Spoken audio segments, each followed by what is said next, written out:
પાટણ શહેરમાં લાંબા વિરામ બાદ વહેલી સવારથી વરસાદી માહોલ છે।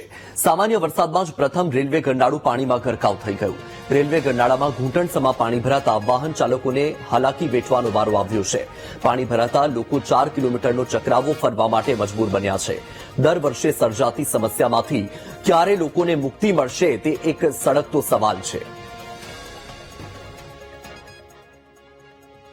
લાંબા વિરામ બાદ ફરી એક વખત પાટણ જિલ્લાની અંદર વહેલી સવારથી જ વરસાદી માહોલ જામ્યો છે। દ્રશ્યો બતાવવા માંગીશ કે પાટણ શહેરમાં માત્ર 15 mm વરસાદ વરસ્યો છે અને પાટણ શહેરનું જે પ્રથમ રેલવે ગરનાળું છે તે અત્યારે વરસાદી પાણીની અંદર ગળકાવ થઈ ગયું છે। અહીંથી જે વાહન ચાલકો પસાર થાય છે તેઓને અહીંથી લગભગ 4-4 કિલોમીટર ફરીને જવાનો વારો આવે છે। આપણી સાથે અહીંયા રિક્ષા ચાલક છે, જેઓની રિક્ષા પાણીની અંદર બંધ પડી છે, તેઓને પૂછીશું ભાઈ કેટલું પાણી ભરાયું છે, કેવી તકલીફ છે?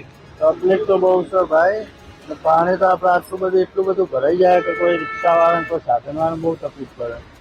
કેટલા સમયથી આ સમસ્યાઓ છે? આ તો બહુ ખાસો સમયથી।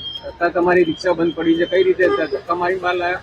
હા, ધક્કા મારીને લાવ્યા। દર વખતે આવું થાય છે? દર વખતે આવું। ચોક્કસથી બીજા દ્રશ્યો બતાવવા માંગીશ કે જે અહીંથી વાહન ચાલકો પસાર થાય છે તેઓને પારાવાર મુશ્કેલીનો સામનો કરવાનો વારો છે। જોઈ શકાય છે કે જે રીતે ગાડી આ પાણીની અંદરથી ધસમસતા પ્રવાહની અંદરથી ગાડી ચાલક અહીંથી પોતાની ગાડી તો પસાર કરી છે, પરંતુ આખી ગાડી ડૂબાઈ જાય એટલા હદ સુધીના પ્રથમ રેલવે ગરનાળાની અંદર પાણી ભરાણા છે। એટલે કહી શકાય કે માત્ર 15 mm વરસાદની અંદર જ આ સ્થિતિ છે। તો જો વધુ વરસાદ પડે તો શું સ્થિતિ થાય તે જાણી શકાય નહીં, પરંતુ કહી શકાય કે જે રીતે અત્યારે માત્ર 15 mm વરસાદ પડ્યો છે અને સંપૂર્ણ પાટણ શહેરનું જે પ્રથમ રેલવે ગરનાળું છે તે અત્યારે વરસાદી પાણીની અંદર ભરાઈ ચૂક્યું છે અને વાહન ચાલકોને પારાવાર મુશ્કેલી ભોગવવાનો વારો આવે છે।